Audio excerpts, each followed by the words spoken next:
ಬಸವ ಜಯಂತಿ ಪೂರ್ವಭಾವಿ ಸಭೆ ಜಮಖಂಡಿ. ಬಸವ ಜಯಂತಿ ಆಚರಣೆ ಹಿನ್ನೆಲೆ ಪೂರ್ವಭಾವಿ ಸಭೆ ಹಮ್ಮಿಕೊಳ್ಳಲಾಗಿತ್ತು. ನಗರದ ಓಲೆ ಮಠದಲ್ಲಿ ರವಿವಾರ ಶ್ರೀ ಬಸವ ಜಯಂತಿ ಆಚರಣೆ ಕುರಿತು ಜರುಗಿತ್ತು ಪೂರ್ವಭಾವಿ ಸಭೆ. ಈ ಸಭೆಯ ನೇತೃತ್ವ ವಹಿಸಿ ಪೂಜ್ಯ ಶ್ರೀ ಆನಂದ ದೇವರು ಮಾತನಾಡಿದ ಅವರು 15 ದಿನಗಳವರೆಗೆ ವಿವಿಧ ಮಠಾಧೀಶರಿಂದ ಆಶೀರ್ವಚನ ಹಾಗೂ ಸಂಗೀತ ಕಾರ್ಯಕ್ರಮ, ವಿವಿಧ ಕ್ಷೇತ್ರದಲ್ಲಿ ಸೇವೆ ಸಲ್ಲಿಸುತ್ತಿರುವ ಪೌರ ಕಾರ್ಮಿಕರು, ವೈದ್ಯರು, ಪತ್ರಕರ್ತರು, ಆರಕ್ಷಕರು, ಸೈನಿಕರಿಗೆ, ವಿಕಲಚೇತನರಿಗೆ ಸನ್ಮಾನ ಮಾಡಲಾಗುವುದು. ಪ್ರತಿದಿನ ಜೋಳಿಗೆ ಹಿಡ್ಕೊಂಡು ಪಾದಯಾತ್ರೆ, ಎಲ್ಲ ಸಮಾಜದಿಂದ ಅನ್ನದಾಸೋಹ ಸೇವೆ, 15ರಿಂದ 29ರವರೆಗೆ ಪ್ರವಚನ, 30ನೇ ತಾರೀಕು ಬಸವನ ಭಾವಚಿತ್ರದೊಂದಿಗೆ ಮೆರವಣಿಗೆ, ಮಹಿಳೆಯರಿಂದ ಬಸವನ ಪ್ರವಚನ ಪುಸ್ತಕ ತಲೆ ಮೇಲೆ ಇರಿಸಿಕೊಂಡು ಮೆರವಣಿಗೆಯಲ್ಲಿ ಭಾಗಿ ಎಂದರು.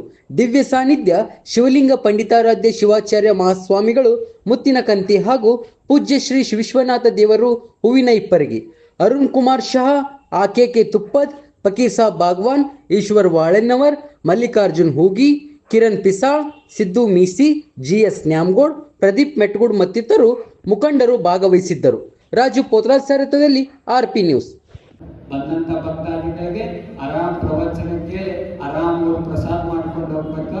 ಮತ್ ವಿಶೇಷ ಏನಂತಂದ್ರ 15 ದಿನ ಇರ್ತದಂದ್ರ ಪ್ರತಿ ದಿವಸವೂ ಸಹಿತ ಒಬ್ಬೊಬ್ಬರು ಸ್ವಾಮಿಗಳು, ಈಗ ಯಾರ್ಯಾರು ಸ್ವಾಮಿಗಳು ದೊಡ್ಡ ದೊಡ್ಡ ಹೆಸರು ಮಾಡ್ಯಾರಲ್ಲ ಈ ನಾಡಿನೊಳಗ ಧರ್ಮ ಜಾಗೃತಿ ಮಾಡ್ತಾ ಇದ್ದಾರಲ್ಲ, ಅಂತ ಧರ್ಮ ಗುರುಗಳನ್ನು ಕರೆಯಿಸಿ ಅವರಿಂದ ಧರ್ಮ ಸಂದೇಶವನ್ನು ಕೊಡುವಂತ ಕಾರ್ಯಕ್ರಮ ಅಲ್ಲಿ ನಡೀಬೇಕಂತಕ್ಕಂಥ ಇಚ್ಛೆ ಅದು ನಮ್ದಾಗಿದೆ. ಮತ್ತಿನ್ನೊಂದೇನಂತಂದ್ರ 1ನೇದು ಪ್ರವಚನ, 2ನೇದು ಸಂಗೀತ, 3ನೇದು ದಾಸೋಹ, 4ನೇದು ಪ್ರತಿದಿನ ಒಬ್ಬೊಬ್ಬರು ಸ್ವಾಮೀಜಿಗಳ ಒಂದು ಆಶೀರ್ವಚನ, 5ನೇದು ಏನಂತಂದ್ರ ಅದು ನನ್ನ ಇಚ್ಛೆ ಏನಂತಂದ್ರ ಈ ಜಮಖಂಡಿ ಒಳಗ ಯಾರ್ಯಾರು ಸೇವೆ ಮಾಡ್ತಾ ಇದ್ದಾರೆ, ವೈದಿಕ ರಂಗದೊಳಗ ವೈದ್ಯರ ಇರ್ತಾರಲ್ಲ ಅವರಿಗೆ, ಮತ್ತ ಯಾರು ಸೈನಿಕರಿಗೆ ಮತ್ತು ಆರಕ್ಷಕರಿಗೆ, ಪತ್ರಿಕಾ ಮಾಧ್ಯಮದವರಿಗೆ, ವಿಕಲಚೇತನರಿಗೆ, ಪೌರ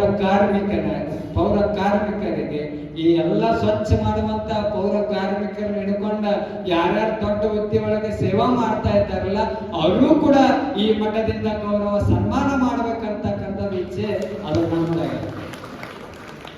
5ನೇದು.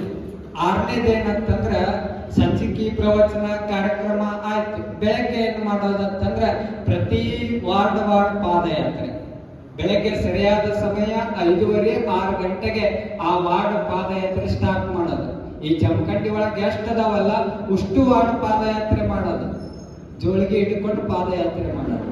ಯಾಕೆ ಜೋಳಿಗೆ ಹಿಡ್ಕೊಂಡು ಅಂತಂದ್ರ ನಾ ಹೇಳ್ತಿರ್ತೀನಿ ಹಂಗ, ಎದಕ್ಕಂತಂದ್ರೆ ಯಾರು ಈ ಜಮಖಂಡ್ಯಾಗ ಬಾಳ ಕಳಿಸ್ಯಾರಂತ, ಎಲ್ಲರೂ ದುಡ್ಡು ಬಂಗಾರ ದುಡ್ಡು ಬಾಳ ಕಳಿಸ್ಯಾರಂತ. ಅದಕ್ಕೆ ಒಮ್ಮಿಗೆ ಎಲ್ಲ ಖಾಲಿ ಮಾಡ್ಕೊಂಡ್ ಬರಮ್ಮ ಅಂತ ಹೇಳ್ಕೊಂಡು ಪ್ರತಿ ಮನೆ ಮುಂದೆ ಜೋಳಿಗೆ ಹಿಡ್ಕೊಂಡು ಅಡ್ಡಾಡ್ಬೇಕಾದ್ ನಾವು ಮಾಡಿ. ಯಾಕಂದ್ರೆ ನಮ್ಮ ಒಲೆ ಮಟ್ಟ ಒಂದ್ ಸ್ವಲ್ಪ ಬಡವ ಆಗೈತಿ, ಇತ್ತೀಚೆಗೆ ಸ್ವಲ್ಪ ಶ್ರೀಮಂತ ಮಾಡ್ಬೇಕಾಗೈತೆ ಅನ್ಸುತ್ತೆ. ನಮ್ಮವ್ ಹೇಳಕತ್ತಾವ ಅದನ್ನ ಹಿಡ್ಕೊಂಡ್ ಬರಂಗಿದ್ರೆ ನೀ ರೊಕ್ಕ ಬರಕ್ಕ ಹೋಗ್ಬೇಡ ಸ್ವಾಮಿ ಅನ್ನುವಂತ ಜನನು ಅದಾರ. ಅದಕ್ಕೆ ನಾ ಜೋಳಿಗೆ ಹಿಡ್ಕೊಂಡ ಯಾವ ರೊಕ್ಕನೂ ಇಸ್ಕೊಳಕ್ ಬರುವುದಿಲ್ಲ. ನನಗೆ ರೊಕ್ಕದ ಆಸೆ ನಾ ಸಣ್ಣವಿದ್ರಾಗಿದ್ದನು ಅದು ನನಗೆ ಯಾವುದು ಕೂಡ ಇಲ್ಲ. ನನಗೇನು ಉದ್ದೇಶ ಅಂತಂದ್ರ ನನ್ನ ಈ ಓಲೆ ಮಠ ಪ್ರತಿ ಮನೆಗೂ ಕೂಡ ತಲುಪಬೇಕು. ನಾ ಮೆರಿಬೇಕಂತ ತಿಳ್ಕೊಂಡು ಈ ಮಠಕ್ಕೆ ಬಂದಿಲ್ಲ, ಈ ಮಠವನ್ನು ಮೆರೆಸ್ಬೇಕಂತ ತಿಳ್ಕೊಂಡು ಈ ಮಠಕ್ಕೆ ಬಂದಿಲ್ಲ ಅಂತ ನೀವೆಲ್ಲರೂ ಕೂಡ ಅರ್ಥ ಮಾಡ್ಕೊಳ್ಬೇಕು. ಅದಕ್ಕೆ ಈ ಜೋಳಿಗೆ ಹಿಡ್ಕೊಂಡೆ ಯಾಕೆ ಅಡ್ಡಾಡೋದಂತಂದ್ರ ಯಾವ ಬಂಗಾರ ಯಾವ ದುಡ್ಡು ಏನು ದವಸ ಧಾನ್ಯ ಹಾಕ್ರಂತ ತಿಳ್ಕೊಂಡು ಜೋಳಿಗೆ ಹಿಡ್ಕೊಂಡು ಅಡ್ಡಾಡುವುದಲ್ಲ.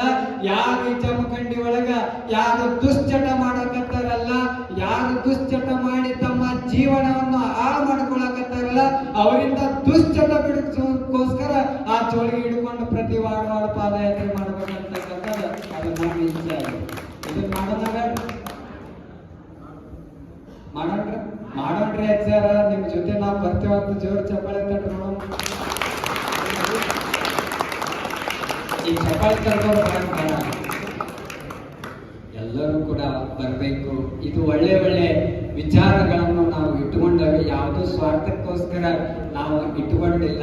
ಒಳ್ಳೆಯದೊಂದು ಹೊಸದೊಂದು ಧರ್ಮ ಕ್ರಾಂತಿ ಈ ಜಮಖಂಡಿ ಒಳಗೆ ನಡಿಬೇಕಂತಕ್ಕಂಥ ಉದ್ದೇಶ ಅದು ನಮ್ದಾಗಿಲ್ಲ.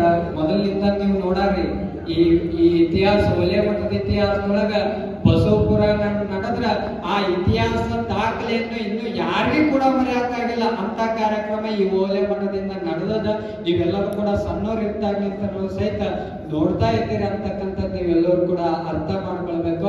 ಅದು ಅಲ್ಲಿಗೆ ಸ್ಟಾಪ್ ಆಗ್ಬಾರ್ದು, ಅದು ನಿರಂತರವಾಗಿ ಈ ಓಲೆ ಮಠದಿಂದ ಧರ್ಮ ಕ್ರಾಂತಿ ನಡಬೇಕನ್ನುವ ಒಂದು ಉದ್ದೇಶವನ್ನು ಇಟ್ಕೊಂಡು ಈ ಕಾರ್ಯಕ್ರಮ ಮಾಡೋದೈತಿ. ಅದಕ್ಕೆ ಎಷ್ಟನೇ ತಾರೀಕು 15ರಿಂದ 29ನೇ ತಾರೀಕು ಮಟ್ಟ ಪ್ರವಚನ, ಈ ವಾರ್ಡ್ ಪಾದಯಾತ್ರೆ. 30ನೇ ತಾರೀಕು ಬಸವ ಜಯಂತಿ ದಿನ ಏನ್ ಮಾಡೋದಂತಂದ್ರ ಎಲ್ಲ ಅಕ್ಕನ ಬಳಗ, ಎಲ್ಲ ತಾಯಂದಿರು ಮತ್ತೆ ಎಲ್ಲಾ ಶರಣ ಬಳಗನ ಕರ್ಕೊಂಡ ಬಸವಣ್ಣನ ಒಂದು ಭಾವಚಿತ್ರ ಮೆರವಣಿಗೆ ಮಾಡೋದು. ಇಡೀ ಜಮಖಂಡಿ ಎಲ್ಲಾ ಕಡೆ ಏನ್ ಮಾಡೋದಂತಂದ್ರ ಎಲ್ಲಾ ಸರ್ಕಲ್ಗಳಿಗೆ ಹಾಕಿ ಮೆರವಣಿಗೆ ಮಾಡೋದು. ಪ್ರತಿಯೊಬ್ಬರ ತಲೆ ಮ್ಯಾಗ ಏನ್ ಇಟ್ಟುಕೊಳ್ಳೋದಂತಂದ್ರ ಕುಂಭ ಇಟ್ಟುಕೊಳ್ಳೋದಿಲ್ಲ, ಕುಂಭ ಇಲ್ಲ. ಭಾಳ ಜಾಗತ್ತ ಮೊದಲ ಬೇಸಿಗೆಗಾಲ, ನಿಮ್ ಕಷ್ಟ ನಾವು ಅರ್ಥ ಮಾಡ್ಕೋತೇವೆ. ಅದಕ್ಕೆ ಯಾವ ಕುಂಭ ಇಲ್ಲ, ಏನೂ ಇಲ್ಲ. ಎಲ್ಲರ ತಲೆ ಮ್ಯಾಗ ಏನ್ ಇಟ್ಕೋಬೇಕಂತಂದ್ರ ಜ್ಞಾನವನ್ನು ನಮ್ಮ ಜಾಗೃತ ಮಾಡುವಂತ ಬಸವಣ್ಣವರ ವಚನ ಪುಸ್ತಕವನ್ನು ಇಟ್ಟುಕೊಂಡ ಆ ಬಸವಣ್ಣನ ಮೂರ್ತಿಯನ್ನ ಎಲ್ಲ ಕಡೆ ಆ ಪಾದಯಾತ್ರೆ ಮಾಡಬೇಕನ್ನುವಂತ ಉದ್ದೇಶ, ಮೆರವಣಿಗೆ ಮಾಡಬೇಕನ್ನೋ ಉದ್ದೇಶ ಅದು ನಮ್ದಾಗ್ಯದ.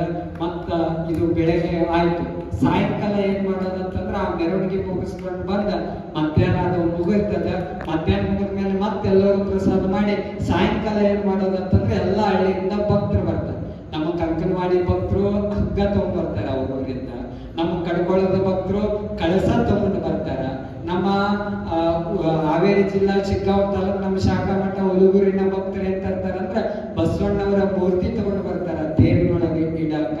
ಮತ್ತೆ ಎಲ್ಲಾ ಭಕ್ತರು ಸಹಿತ ಇಲ್ಲಿ ಸುತ್ತಮುತ್ತ ಹಳ್ಳಿ ಈಗ ಸ್ಟಾರ್ಟ್ ನಮ್ಮ ಕೆಲಸ ಸುತ್ತಮುತ್ತ 20 ಹಳ್ಳಿ ಈಗ ಎಲ್ಲಾ ಕಡೆನೂ ಸಹಿತ ಈ ಹಳ್ಳಿಯನ್ನು ಈ ಕಾರ್ಯಕ್ರಮವನ್ನು ಪ್ರಚಾರ ಮಾಡುವಂತ ಕೆಲಸ ಮಾಡ್ತೇವೆ.